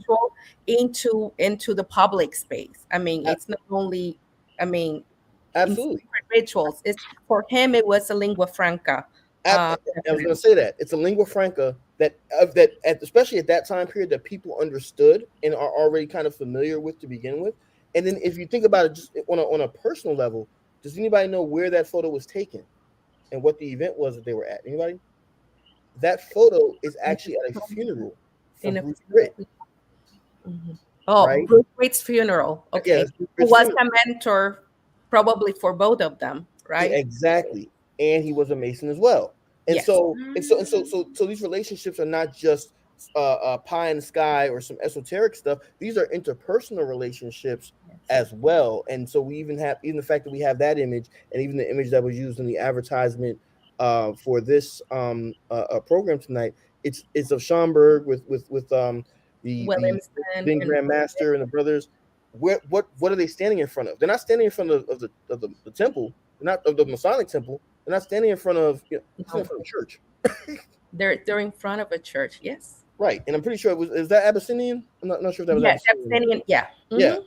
So Um, so and that was my question for you because I think U.S. Southern culture and in particularly certain churches. I mean, and here I'm not going to go into all the Protestant different divisions, but I think cities like New Orleans, but also places like Alabama. I mean, like there's a church culture in the South that traces. I mean, particularly a Black church culture that traces the same kind of uh, myths of origin and Egyptology and the base of tradition that it's kind of conversant to what. But I completely agree that Prince Hall lodges definitely feel this space, right, of communication, but also of language, of stability, spirituality, and freedom, not only for men, but also for women, right, for the Eastern Stars women. I would completely agree with that. And if you take it back a generation or generation to two generations before Schomburg, African American Freemasonry is largely spread by the African Methodist Episcopal Church because the founder of it, Bishop Richard Allen, right, Yeah. is one of the earliest. He helps get the movement started in Pennsylvania, and slowly but surely, that becomes a mode not only of communicating the Masonic movement, but also for ministers who are in the AME Church. It becomes very fashionable to not only be a Mason, but to become to be in a position where you can establish churches as an elder and Yes. lodges, because now you're either the grand lecturer or district deputy grand master or something. And I know that firsthand because on one of my mother's lines, I have a 3 times great grandfather who was one of those ministers, right? Wow. So a lot of the lodges are being spread. As soon as you see an AME church pop up, if you're studying the origins of a Black community, whether it's in New Orleans, like you just said, or elsewhere, and New Orleans is a perfect example. Just real quick, 5 seconds. Reverend Thomas Springer goes down there to establish St. James AME Church, and the next thing you know, you've got a lodge popping up at the same exact time, same exact people. So that interplay that interplay is already there in the African American thrust. Mm-hmm. Schomburg is also coming from Puerto Rico, where it exists there too, and so even though he may have came here speaking Spanish, the moment he starts getting involved with masonry and everything, certain things start clicking.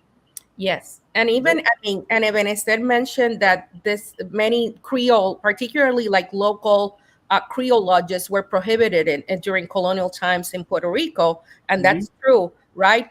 But even during this prohibition, which ends around the 1870s, many of these men were also spiritualists. So they will go to seances, to spiritual seances, for example. So the language of spirituality and the Masonic Lodge and also the Catholic Church were completely intertwined in places such as Mayagüez and Ponce, which were the sites, right, where local Creole Freemasonry started in Puerto Rico, right, in the western and southwestern sides of the island.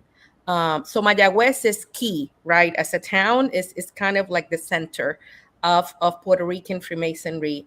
So to study Freemasons in Puerto Rico, San Juan was important, but Mayagüez is actually the site. Era el centro hegemónico, correcto. Mm-hmm. Yes. And we also you had made a point to that where we had to tech. Yeah, it's important to recognize that when the first Federación Espiritista comes into like existence, the places that they were being housed at, right? The places where they went and they were able to hold their sesiones espiritista were Masonic temples. The Freemasons were the ones that gave them the ability to congregate, right, and come together as espiritistas. Also noting that in late 1800s, early 1900s, Espiritismo was a belief system of not only the poor folks of the island and of the world, but of the upper class citizens, right? And so you have a lot of those folks coming together now, coming together with the poor folks who are also Freemasons. They were also part of these Espiritista congregations. But we have to also think about San Domingue, which later becomes Haiti, and the influence of Saint Domingue and Jamaica on the higher degrees of Freemasonry, and how they enter through New Orleans. And then you put all that together and you see the heavy influences of African belief systems, like primarily Vodun and like Palo, where you see Masonic, and only someone who's a Freemason and practices the those other practices will see there are very strong correlations and very strong, like some of the ceremonies are identical. And you ask yourself, well, which came first, the chicken or the egg? Did Freemasonry bring in a lot of these African belief systems into their practices? I mean, let's just look at Baon Samedi from Vodun. Baon Samedi is the Grand Master of Vodun. All right, he is dressed as the worshipful master of a lodge. He is wearing the tuxedo with the tails, right?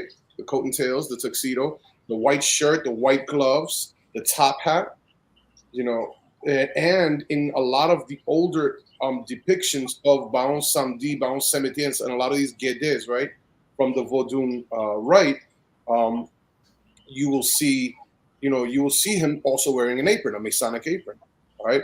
And then apart from that, within Palo Mayombe, within Vodun, there is the square and compass that continuously appears, and not just the square and compass, right? The square and compass, but also some of them with a star in the center, some of them with the G in the center. So you see Masonic images popping up in the graphic writing systems of the Bakongo and of the Dahomian nations in the Americas. And then add to that in Vodun itself, there's something that's called Rite Mason, which is the Masonic rites within Vodun. And they have lois that are representatives of like the different oficios de la logia, ¿verdad? Of the different lodge positions and offices that are being held of the lodge. And these lois are now the representatives of these different positions. So I mean, there's a heavy African presence within Freemasonry, especially within older Prince Hall Freemasonry and the Freemasonry that was coming from the Caribbean, particularly Puerto Rico, Haiti, Cuba, Jamaica. So it is well known that these origins are from San Domingue and also from the Dominican Republic. This is why the western coast of Puerto Rico gets all these immigrants, and many of these lodges are founded by former Dominican or Haitian elders, right? So one of the things that I found in Cuba, right, when I was doing my research on the Lucumí tradition, was that many of the Oluos wore the ring of the Masons. And when I asked some, they admitted to being part of the Masons and also Oluos. And going to Nancy's point, right, in terms of work, right, and the connection between work and being part of these lodges, they were all como trabajadores de muelle. They worked the docks. So is there history in terms of what Masons at that time were gravitating to in terms of not only work, but the notion of liberty, freedom, independence? Yes. So, and when you talk about the first of all, if we go back even to the origins of Freemasonry itself and what it claims to be, Masonry in a certain vein claims to be descended from the craft guilds of the operative stonemasons, right? And so that right there, in and of itself, that's a whole conversation, right? Um, even the craft that the ritual and everything is really supposed to be based off of stonemasons trade. And if you go over to Scotland and Ireland up that way, there's still Masonic lodges that myself and my brother Alex, that we would not necessarily, we could visit, but we're not able to join unless we are actually in the building trades, right? If you're not in the building trades, you can visit, but they won't even let you become a member, right? Okay. Now to get more direct to your question, as far as on this side of the water and dealing with our folks, you will find Masons involved in all type of trades and whatnot. So I don't think that necessarily you'll find just one particular thing, but you'll find them spread throughout. And then when you start getting into the particulars, particularly outside of the ministry or education, when you start getting into the barber's trade, when you start getting into the undertakers, which I'm actually doing some work on. I'm going to give a shout out to Dr. Cami Fletcher and my fellow research assistants. We're doing some work on researching Black funeral home directors right now with George Washington University. You'll find them all throughout, and when you do, oftentimes what I think you will find is that having that network within the network, those circles within circles that we kind of talk about within the lodge, right? You will start to find very quickly. You start saying, well, wait a minute, why is it that on Monday Alex LaSalle is in charge and he's got James Morgan with him, and then Ebenezer is here, and then this one is here, and it's those same 5 people establishing a business, or they're working together some type of a way, and then they're moving over here, and then, oh, by the way, they're writing for the newspaper together. Oh, wait, these guys are all in the same lodge, or their lodges are within some proximity or under the same grant. They have some type of association that in many ways is invisible to the outside world, to the uninitiated, right? But if you know, then you really know, and then you start to say, well, oh, now I'm seeing the connection, right? I mean, I'm doing some work right now in my program at Morgan State. I'm writing about the Prince Hall Masonry during the Reconstruction period. One of the first things I'm going to talk about is the fact that the first 2 African American congressmen, they were members of 2 different lodges that met in the same building. Is that a coincidence or not? I mean, just thinking about that on a practical level, right? You'll find that over and over again, and overall, and I'll just say this as my last point. I think that especially at that time in New York, when you're looking at who's joining the lodges, particularly with Schomburg, they're thinking about how do we stop the exploitation of Black labor, which has been going on at this point for generations. How do we slow it down, stop, and then reverse it? That is a part and parcel of the world, particularly the Masonic world that Schomburg would have been a part of. They're right in there, and they're also not just doing it in their time, but they are also, Schomburg in particular is looking back. And what I mean by that is they're looking back not at their ancestors, whether you talk about from a racial sense, but also from a Masonic sense, and saying, well, wait a minute, Martin Delaney wasn't taking this, Prince Hall wasn't taking this, David Walker wasn't taking, and so Schomburg uses that as his thrust, particularly within the Masonic world, as a platform to stand on, and he uses that as his point of departure. So we're soon coming to a close. So I'm going to do a round robin piece and ask each of you to make your last comments in terms of where do we go from here. Like Ebenezer says, there's more work to be done. And from your perspective, what work will you be taking on or instigating or motivating in others, yourself and others? So Nancy, let's start with you.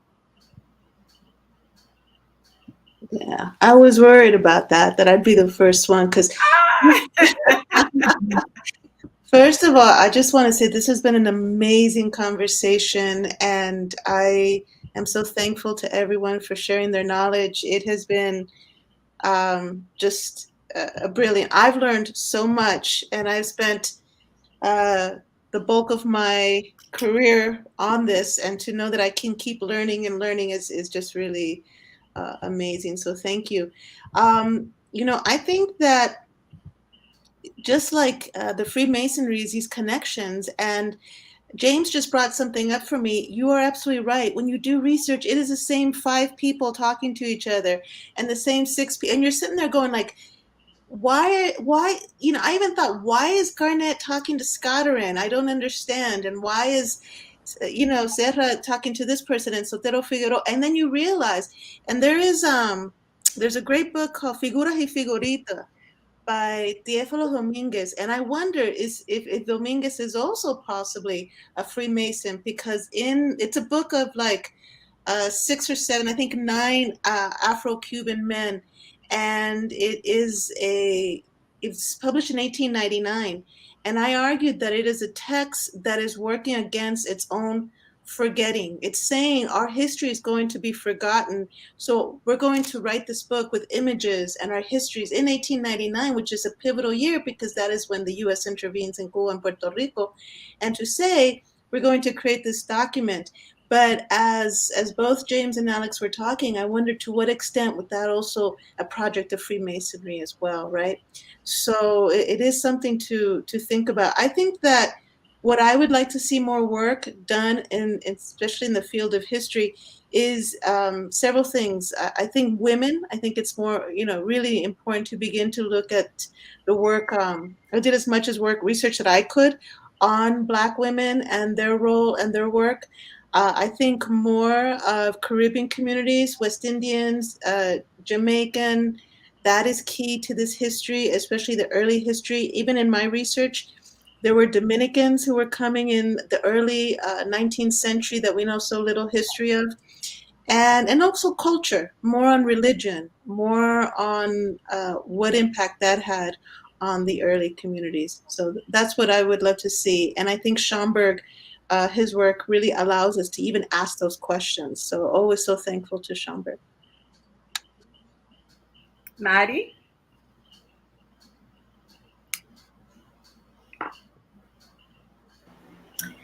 Apago el micrófono porque los aviones aquí son muchos, así que para que no escuchen tanto. Bueno, yo creo que el compromiso de llevar el legado de Schomburg,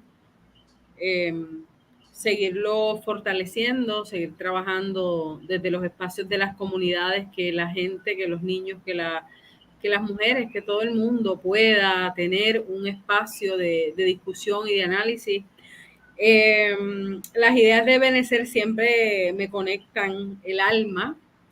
Ahorita, esta mañana, estaba yo hablando con Malcolm, que es un artista, Malcolm Ferrer, y a mí me encanta cómo Malcolm dice las cosas y dice, vamos a meterle, tú sabes. Entonces estábamos hablando de la necesidad de hacer un lugar, una biblioteca y un espacio que cuente las historias nuestras, que esté en nuestros libros, que esté en nuestras autoras, en nuestros autores, y los niños y las niñas se pueden enriquecer con esa información. Así que es como que esa conexión que está ahí, que siempre estamos mirando, que es importante construir esos espacios, que el sistema no los va a construir para nosotros, que no lo vamos a encontrar en las escuelas, no se está hablando de estas historias nuestras. Y yo creo que es importante seguir y no caer en la complicidad de no hacer nada, sino construir esos espacios y dar a conocer la historia y las aportaciones de nuestra gente. Bueno, ya que Mari te llamó, Benecer. Bueno, la verdad es que este compartir es bien importante porque nos permite pues, otra frontera en términos de la presencia de Arturo Alfonso Schomburg y traerlo a nuestro tiempo. ¿Qué podemos hacer con lo que tenemos sin quejarnos de lo que no tenemos? Así que yo creo que la tarea está ahí, el entusiasmo es patente y creo que debemos vernos más a menudo, ya sea por la vía no personal o ya sea personal, pero debemos vernos más a menudo y continuar hilando formas de que Puerto Rico confirme su identidad negra y confirme el valor de seres humanos como Arturo Alfonso Schomburg y otros que nos han dado tanto. Así que me parece que esta es una ocasión especial que estamos disfrutando. Alex. some final tips and words? I mean, just honestly, first of all, thank you all. You guys were amazing. Everyone in this panel was superb. But my thing is remembering that Freemasonry is not so much secret, right? But more so private. It's not like I don't go around saying I'm not a Freemason, or it's just that the ceremonies that are held within lodge are private to us. It's a part of our. But what we do, it's an organization that's always been at the forefront of a lot of philanthropic endeavors, where the whole point is to help out and to help out those less fortunate, correct? But also to build up the members in a way where we are actually functioning within our communities and our societies in a way that's very positive. And so, given all this, my whole thing has always been like the study of African culture, African traditions within the Americas, and it goes hand in hand with what Freemasonry is right now, right, and what it's been doing. Particularly so, especially with the Prince Hall lodges, because I'm part of the Grand Lodge of New York, very proud member, but there are a lot of things of past, the past. There are a lot of Freemason brothers that are hailed as amazing heroes, but they were slave owners. That they were. These are some of the ugly things that a lot of Freemasons do not like to talk about. So I think it's important that we kind of start opening up and talking about this and looking at the certain hypocrisies, certain things that are found within our own structures as well as Freemasons, in order to make more change so that we can have more of an influence in our communities, in our societies, and something that nowadays, as this is my personal opinion, but I feel that that there are very few spaces right now, very few positive spaces for Black and brown boys where they can really receive the education, training, and the tools to become amazing men, right? Where they can become upright, upstanding men, where we kind of start chopping down machismo, start chopping down a lot of toxic masculinity that's found within our communities, right now. And I think that a lot of these spaces are perfect spots for that. Like Freemasonry is just that for me as well, and for my community, and I know in our lodge, I belong to a very interesting lodge because we're a lodge of musicians and artists. We're a daytime lodge too. We don't meet at night because of the fact that our lodge, I belong to St. Cecilia Lodge number 568, right? And St. Cecilia Lodge, the reason being is because we work at night. Yeah, exactly. Musicians, as artists, and part of my lodge, I mean, there's babalaos, there's folks that are abacua, there are folks that practice vodun, espiritismo, palo, they're Catholics, they're Protestants. There's all types of people in my lodge. And so we bring these teachings to our communities, and yet we find ourselves as one family, right? As one brotherhood. So it's just something to take away from this. Déjame comentar algo cuando el compañero termine. Hola. Sí, ya terminamos. Ajá. Okay. Sí, quería comentar, Marta, que en Puerto Rico las logias masónicas no se han identificado con Arturo Alfonso Schomburg. Que yo recuerde, en el 2007 yo tuve el privilegio de hacer la primera conferencia que se dio sobre Schomburg en la Gran Logia Soberana, porque había unos cuantas personas que tenían interés en el tema y fuimos allí, montamos la conferencia lleno el salón, pero un desconocimiento total entre los masones, total. Y me dio todavía mayor contradicción porque como 8 o 10 años antes, en la logia Orfélica de Carolina, que no tiene el nombre que tiene la gran logia masónica, yo con otras personas instauramos una conferencia anual sobre Arturo Alfonso Schomburg. Y invitábamos ahí a la gente de renombre y los que no tenían nombre, y se juntaba el grupo y se disfrutaba mucho de la presencia de esa figura en un templo férico, conversando sobre una persona que no era fero, era masón, pero se le daba un reconocimiento. Y eso prácticamente se perdió. Yo creo que es importante que los hermanos y hermanas masones que tienen hermanos y hermanas conocidos en Puerto Rico, los inviten y los insten a tomar por lo menos una o dos actividades al año en relación a Arturo Alfonso Schomburg y su rol en la masonería. Y de ahí podemos derivar a otros temas. Pero me parece que es un campo que se ha quedado desierto. De hecho, hay templos que están abandonados, que con un poco de esfuerzo quizás se pueden rehabilitar y convertirlos en pequeñas bibliotecas o bibliotecas comunitarias donde la figura central sea Arturo Alfonso Schomburg y su activismo por los derechos humanos y por la educación y por la puertorriqueñidad y por todo lo bueno que él nos legó. Así que yo creo que hay mucho que hacer y todos podemos hacer un poquito. Gracias. Bueno, yo tuve la oportunidad, I had the chance to present my book in 2018 in the Great Lodge, La Gran Logia Soberana. And it was really an incredible experience because the presentation was kind of like done as a Masonic meeting. So they had like, they were standing up and sitting down. It was really an incredible moment for me because of my Masonic ancestors, first of all, but second of all, because I was with another woman, Marta Ponte, who was presenting the book. Marta Ponte Alsina. Marta Portancina, who happens to be a Puerto Rican writer, a Puerto Rican critic.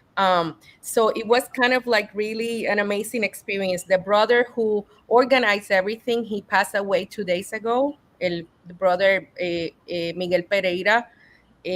So the Great Lodge has lost a really important member, and he was also a historian. And he published a lot of texts of Masonic knowledge in Puerto Rico. So just to mention that he passed recently, and he will be dearly missed. But I agree, all of this in relation to Schomburg, but also teaching Schomburg in schools, I think is a priority in Puerto Rico, everywhere. Our students, as Maricruz was saying, they don't know about Schomburg. They don't know his story, and they're not able to read his work. Así que, not only pedagogical books, books for children, but just his writings made them accessible, and being able to teach them, I think is central, is important. James, do you have closing words? Yeah. Well, first of all, again, thank you all so much. I am thrilled to have been here and to meet and in some cases re-meet some of you. I have to say to Brother LaSalle, I'm coming. We're gonna hook up. So you see, Nancy mentioned earlier. Keep seeing those 5 and 6 people together. Nancy gonna look up one day. She's gonna see a picture of me and Alex. We're gonna have our aprons on. We're gonna be drumming. We're gonna have a good time. Yes, sir, you better believe that. Exactly. We're gonna be working it out. We're gonna be working out. But this time, you'll know why. But this has been a thrill. As far as next steps, I agree with everything that's been said. I think we do have to teach Schomburg, as well as the others that have been mentioned here tonight, those both widely known and those lesser known. We have to keep teaching them, but we also have to live and continue to carry those torches on. Schomburg was not just an aloof scholar somewhere in a room with some books in a notebook writing stuff down. He was also an activist. He's also a member and a leader in these organizations. He's a political thinker, but he's also a man who joins and also establishes institutions that have long outlived him. Okay, like Dr. John Henrik Clarke once said, we have to learn how to bury the man, continue the plan, right? And so the Schomburg Center that exists now is stands as a testimonial. And I think we went through this whole thing. I don't think we even mentioned really the center, but we have to continue these institutions and the institutional work of great men and women like Schomburg. We have to continue to read and study them. And regardless of where you find yourself, see, it's one thing for us, for those of us who are in this to be, who are Masons, let's say, to be, it's one thing to be in the same organization, but you're not about the work. We have to really be about the work and walk in those same spiritual steps. I mean, for me, when in 2019, when I became the actual grand historian for Washington, D.C., and even before that, when I was an assistant back in 2014, when I was assistant grand historian, I understood that when I put that collar and apron on, that I wasn't putting a collar and apron on to be like George Washington and some of these other individuals that Brother LaSalle talked about who were slave owners and other things. I was putting that collar and apron on to try to be like Schomburg, to try to be like some of the other individuals that we've talked about tonight. And so those, it's in their names and their footsteps that I walk, and I know that you all are walking. And I think the last thing I'll just say is that we need to continue to walk together, because the only way we came over here together, only way we're gonna get free is by being together, regardless of regardless of what stop the boat let you off at. We're gonna have to be together. And I wish I could say it in Spanish and French and Portuguese, but somebody out there will translate it for me. The only way we're going to get out of this thing is together. And I'm glad to see that we did that tonight. Thank you so much. Yeah, thank you. Thank you. Thank you all for accepting the invitation. Thank you, Josanna, for making the initiative and making this possible. Thank you. And I think that in framing the panel, the idea was to bring people who were working with the same objective from different perspectives and different work. And I think that what we're saying is that, in fact, an educational system, right, that uses the framework that Arturo Schomburg brought together, is the framework that we have to start instituting. Because a lot of people say education, but miseducation is also education, right? And we've all gone through it. So that we're developing a structure that brings information from different perspectives as valued, right? And that our communities are monuments, and we have to preserve them and make sure that they are protected. And that as we see young people developing, that they understand that hierarchy is not necessarily the way, but community and social connections are the way if we're going to be free. So thank you all. Thank you. Gracias. Gracias. Thank you, James. Thank you all. And we'll do this again. For those who understand, what may it be? Bye.